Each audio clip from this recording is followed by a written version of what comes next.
जोगी ठाकुर को पता चलता है दामिनी ने मेरी हवेली के लिए अपना घर भेज दिया। वहाँ पूरी फैमिली को लेकर अपने घर आता है। दिव्या से कहता है मैं अकेला नहीं आया हूँ, देखो मैं किसी को साथ लेकर आऊँ। वहाँ इच्छा और दामिनी होती है। यहाँ सब लोग दिव्या देखकर चौंक जाती है। नानी जी कहती है अरे चुईया अभी तक जिंदा है और यहाँ कैसे आ गई। दामिनी और रोहिणी एक दूसरे को देखने लगती है। इधर ठाकुर साहब कहते हैं आओ ना, तुम इतना हिचकिचा क्यों रही, चलो अंदर आओ। वहाँ दामिनी और इच्छा अंदर आती है। दामिनी को अपना पहले का याद आता है जब वो अपनी बेटी छोटी सी लेकर उसे इस घर में आई थी। वहाँ अपने अतीत के बारे में सोचती है, धीरे धीरे पैर रखकर अंदर आती है।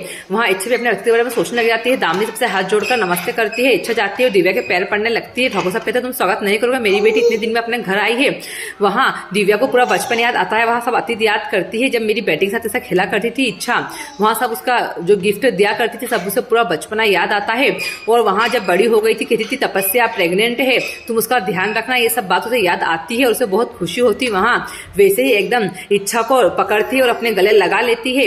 यहाँ सब देखकर रानी जी बहुत गुस्सा हो जाती है। वहाँ गले लगाती है, बहुत खुश होती है। इच्छा को बहुत अच्छा लगता है। इच्छा बहुत हंसने लगती है और दिव्या बहुत खुश होती है, उसे बहुत प्यार करती है। यहाँ सब देखकर नानी जी को तो बहुत गुस्सा था। नानी जी बहुत ज्यादा चिढ़ने लगती है, अरे ये फिर यहाँ पर आ गई।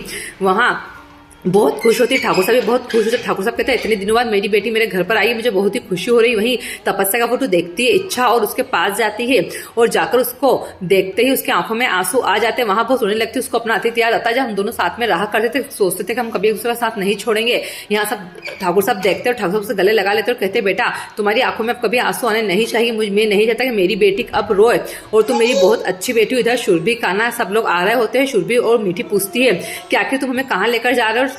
सुरभि कहती थी कि अभी तक तो हमारा कोई ठिकाना नहीं था, लेकिन अभी अचानक किसने रख लिया। यहाँ सामान जो उसका होता है वहाँ कहते हैं ठाकुर साहब कि अब ये हमारे कमरे में रहेगी दामिनी और नानी, तुम्हारे कमरे में रहेंगे सुरभि और कान्हा, तुम रूम खाली कर दो। वहाँ पे कहती हाँ ठीक है। और उससे भी कहते हैं कि तुम भी अपना रूम खाली कर दो। लेकिन दामिनी कहती नहीं ठाकुर साहब मैं आपके रूम में नहीं रह सकती, मैं जहाँ रहती हूँ मैं वहीं रहूंगी। नानी जी कहती वो नौकरों का रूम खाली है ना, दामिनी वहां रह लेगी। ठाकुर साहब कहते नहीं अब दामिनी नौकरों के रूम में नहीं रहेगी। दामिनी कहती नहीं ठाकुर साहब मुझे अपना वहाँ बहुत सारे अतिथि जुड़े हुए हैं, मैं और इच्छा वहीं रह लूंगी, आप आपका रूम खाली मत करो। ठाकुर साहब कहते नहीं तुम मेरे रूम में रहोगी। यहाँ नानी को सब पुराने अतिथि याद आता है। ठाकुर साहब कहते हैं कि मैं चाहता हूँ कि तुम मेरे रूम में रहो। दामिनी कहती नहीं मैं आपके घर में आपकी बात सुनकर आई वही बहुत है, लेकिन अब इस घर में जो रूम आपका है वो आपका ही रहेगा, मैं अपने ही रूम में रहूंगी। ठाकुर साहब कहते हैं ये घर अब तुम्हारा भी है और हमारा भी, ऐसा नहीं है, तुम इतना हिचकिचाओ मत। दामिनी कहती है अरे कोई बात नहीं। ठाकुर साहब कहते हैं जाओ कोई चाय बनाकर लाओ। वहाँ रोहिणी जाती है चाय बनाने के लिए। यहाँ इच्छा बहुत खुश होती है। दामिनी कहती है अब मैं अपने रूम में ले लूंगी, आप इतना टेंशन मत। यहाँ सब सुनकर नानी जी को बड़ा गुस्सा होता। नानी जी बड़ी शोक हो जाती। नानी जी सोचती है अरे कहाँ आ गई।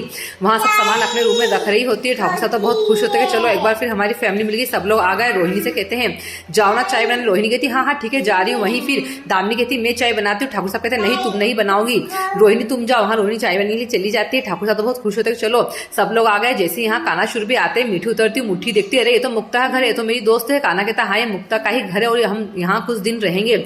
उसे याद आता है कि मैं पहले कीचड़ से भरी यहीं आई थी। कान्हा से पूछती भैया हम यहाँ कब तक रहेंगे। कान्हा कहता जब तक मैं तुम्हारे लिए एक अच्छा सा घर नहीं ढूंढूं जब तक हम यहीं रहेंगे। उसे सब बातें अतीत जो पहले तो सब हुआ था सब याद आता है।